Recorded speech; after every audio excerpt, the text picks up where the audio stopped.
Bismillahirrahmanirrahim. Assalamualaikum warahmatullahi wabarakatuh.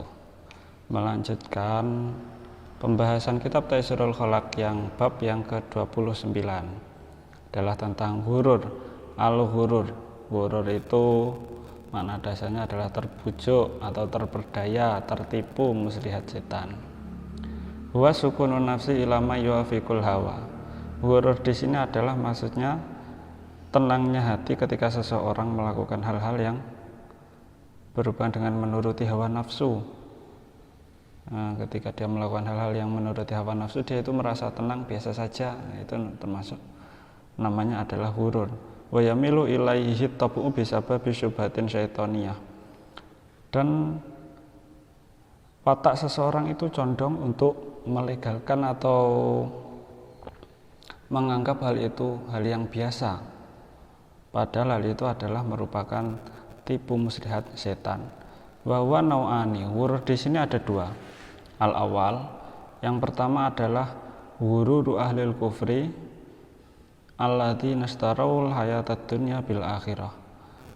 Terbujuknya orang-orang kafir yang mana mereka menukarkan kehidupan dunia dengan kehidupan akhirat.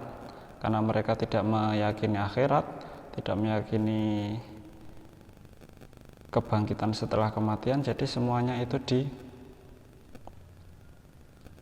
dipusatkan untuk kehidupan dunia saja. Itu termasuk dia sudah terkena sifat hurur, tertipu dengan tipu muslihatnya, terperdaya dengan tipu muslihatnya setan. Faminhum man sakana ila dunya wa zukhrufiha. Dan termasuk hurur adalah orang-orang yang mementingkan kehidupan dunia wa zukhrufiha dan perhiasannya. Semuanya difokuskan untuk dunia saja. Wa angkarol ba'sa, sehingga dia mengingkari kebangkitan setelah kematian. Cuma difokuskan untuk mencari dunia saja sampai mereka melupakan kehidupan setelah kematian, bangkit dari kubur. Itu termasuk gurur yang pertama, tertipu dengan terperdaya dengan tipu muslihatnya setan. Wa minhum, yang ketiga adalah man ightara bi siyadatihi fid dunya fadhanna annahu ala fardil ma'ati war rahmati yakunu aula bihima. Yaitu adalah orang-orang yang terbujuk dengan harapannya di dunia, sehingga dia menyangka bahwasanya harapannya itu adalah tempatnya kembali dan mendapatkan rahmat, respek banyak orang. Yakunu aula bihima, dan dia meyakini bahwa hal itu, yang kedua hal itu adalah hal yang utama baginya. Itu termasuk terkena tipu muslihat setan, terperdaya dengan tipu muslihatnya setan. Adalah orang-orang yang cuma mementingkan kehidupan dunia saja, sampai dia menyangka hal itu adalah tujuan utamanya dia hidup di dunia, ya, seperti itu. Ketika dia sudah memperoleh harta banyak, sukses, punya rumah, punya mobil, semuanya sudah terpenuhi di dunia, dan dia menganggap hal itulah yang utama di kehidupannya, itu sampai melalaikan akhirat, ya maksudnya. Itu merupakan dia terkena tipu muslihat setan. Asani, yang kedua adalah hururul usati minal mu'minin, yaitu terbujuknya orang-orang mukmin yang bermaksiat. Sebenarnya dia mukmin, yang tadi kan orang-orang kafir. Yang kedua adalah terbujuknya orang-orang mukmin yang ahli maksiat. Dia sebenarnya seorang muslim mukmin tapi suka bermaksiat. Faminhum, termasuk golongan ini adalah malam yakmal, orang yang tidak mau beramal. Sudah tahu caranya sholat, sudah tahu caranya berbuat baik, tapi dia tidak mau beramal, tidak mau melakukannya. Iqtiraran bisaati afillahi ta'ala. Karena dia tidak mau beramal, karena apa? Karena terbujuk, karena tertipu dengan luasnya ampunan Allah Ta'ala. Allah Subhanahu wa ta'ala. Karena dia menyangka semisal seorang mukmin sudah tahu sholat itu wajib tapi tidak mau sholat.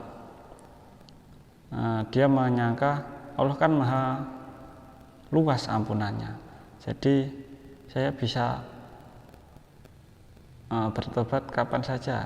Itu termasuk golongan orang yang kedua, terbujuk dengan tipu muslihatnya setan. Karena apa? Kita tidak tahu Allah itu ampunannya turun kapan,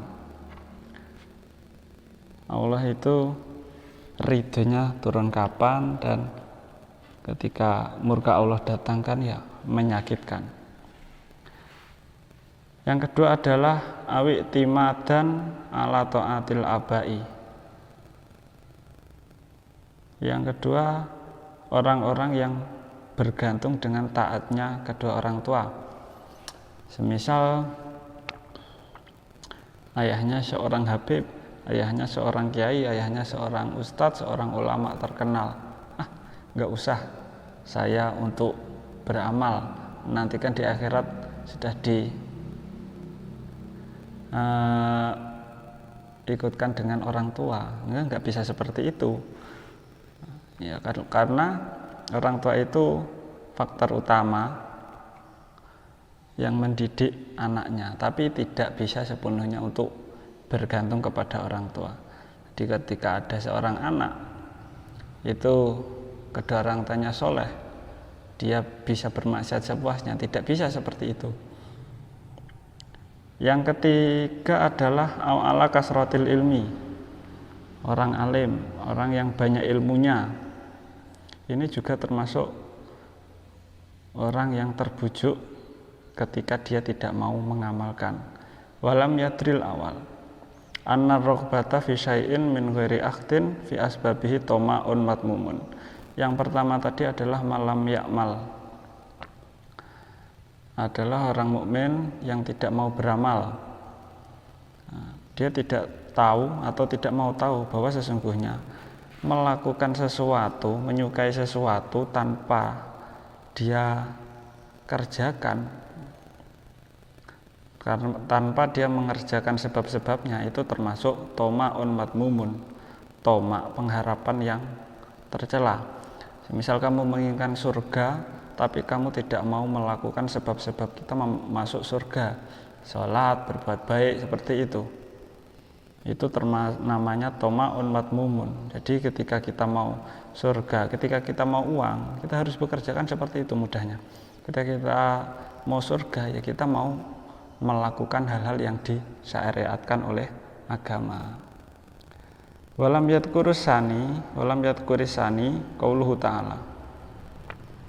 Jadi agar kita tidak tertipu, kita harus mengingat hal-hal seperti ini. Jadi yang kedua adalah orang yang bergantung pada taatnya kedua orang tua. Dia bisa tertipu dengan hal itu ketika dia tidak sadar. Qauluhu ta'ala, seperti dalam firman Allah Ta'ala, wakhshaw yauman la yajzi walidun an waladihi wala mauludun huwa jazin aw waladihi syai'an.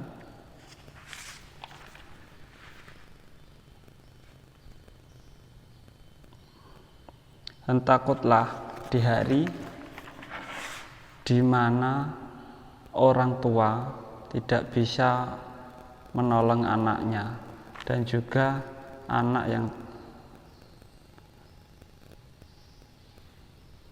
tidak bisa menolong orang tuanya.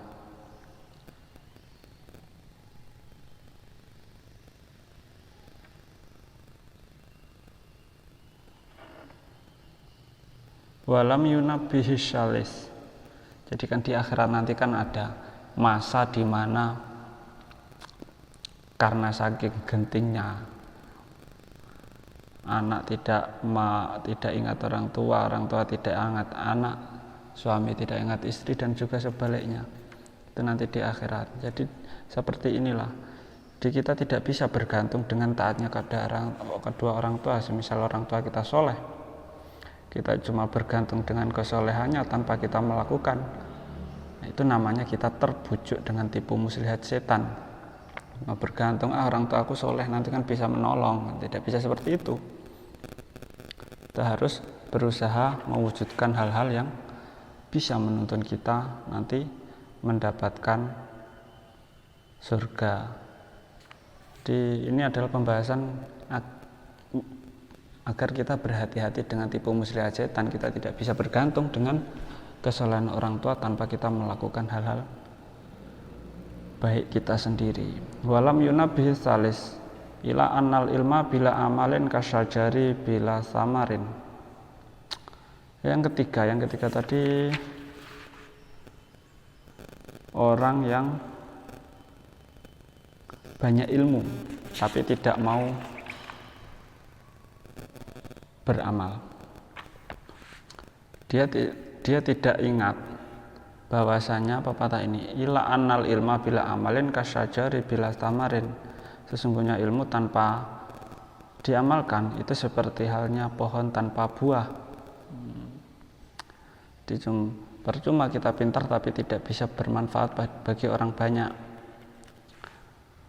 Wa minhum, dan termasuk yang kedua ini adalah man iqtara bi kasrati ibadatihi, orang-orang yang terbujuk dengan banyaknya ibadahnya.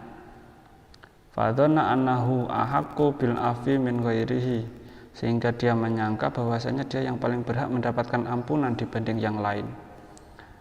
Orang yang terlalu membanggakan ibadahnya sampai lupa bahwasanya kenapa dia bisa beribadah itu juga karena anugerah Allah, kenapa dia bisa berbuat baik itu juga karena anugerah Allah. Kita sholat karena kita masih diberi nafas, kita sholat, kita mampu sholat, kita mampu membantu orang lain karena kita masih diberi tangan, tenaga untuk bekerja sampai kita bisa memberi orang lain. Jadi ketika seseorang yang terlalu membanggakan ibadahnya sehingga dia menyangka bahwasanya dia paling berhak dibanding yang lain mendapatkan surga semisal, itu tidak bisa. Karena apa? Orang masuk surga itu karena anugerah Allah, kehendak Allah, kersane Gusti Allah, seperti itu.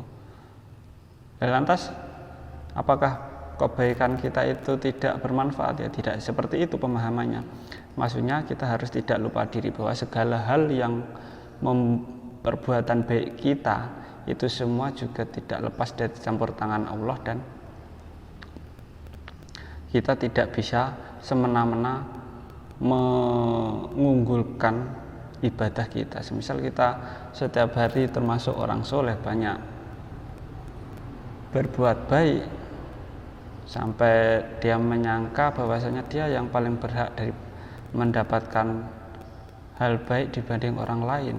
Misal kita sholat, terus semisal kita berbuat baik, terus nasib kita tidak sebaik orang lain yang tidak pernah sholat, sehingga kita meminta keadilan kepada Allah dengan hal itu. Tidak bisa yang seperti itu.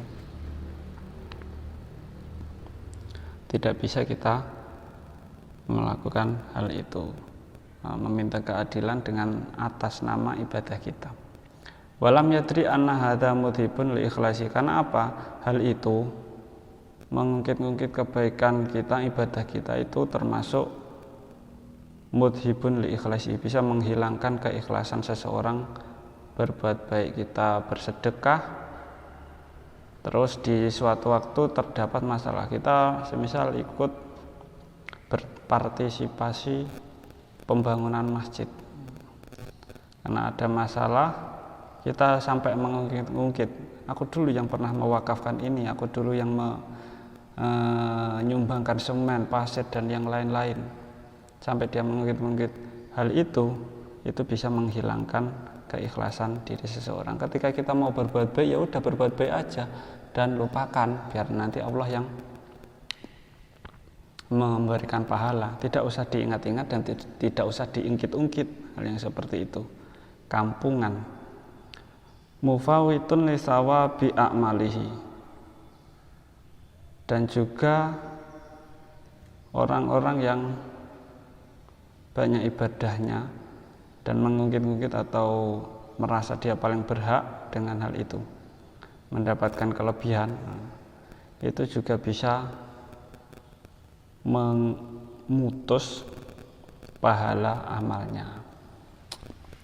Semisal sudah pernah menyumbangkan masjid, pembangunan masjid dan yang lain, sampai dia ungkit-ungkit, itu bisa memutus pahala amalnya.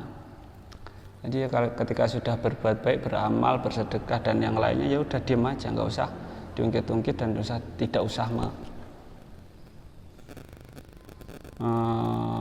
memamerkan di depan orang lain, karena itu tidak baik. Wa minhum, dan juga termasuk yang kedua adalah man gharadhu kasratul mal, orang yang terbujuk dengan banyaknya harta, fadhanna annahu bidzalika yafuqul ghairah, sehingga dia menyangka bahwasanya hal itu bisa, sehingga dia menyangka bahwasanya banyaknya hartanya itu membuatnya pantas mengungguli yang lain. Itu termasuk ghurur, terbujuk dengan tipu muslihat setan. Famala ila zuhrufid dunya wa nasiya fadlallahi alaihi, dan dia condong, sehingga ketika dia banyak harta, dia condong untuk menghiasi atau memperbanyak kehidupannya di dunia sampai lupa dengan anugerah yang Allah berikan padanya. Ya, cuma untuk kehidupan dunia, fokusnya untuk dunia saja, sampai dia lupa dengan akhiratnya. Itu termasuk terkena hururnya setan, tipu muslihatnya setan. Wa min ma'ayibil hururi annahu yulidul kibara, dan termasuk keburukan sifat hurur adalah hurur itu bisa memunculkan sifat sombong. Sabaqo annahu yamna'u sahibahu dukhulal jannah, yang mana pembahasan tentang sombong sudah pada video-video sebelumnya, dan sombong itu bisa mencegah seseorang masuk surga. Kalau ada kurang lebihnya saya minta maaf. Kalau ada kurangnya itu semua dari saya. Kalau ada lebihnya itu semua adalah fadlullah, anugerah Allah. Lanjutkan pembahasan yang selanjutnya. Wassalamualaikum warahmatullahi wabarakatuh.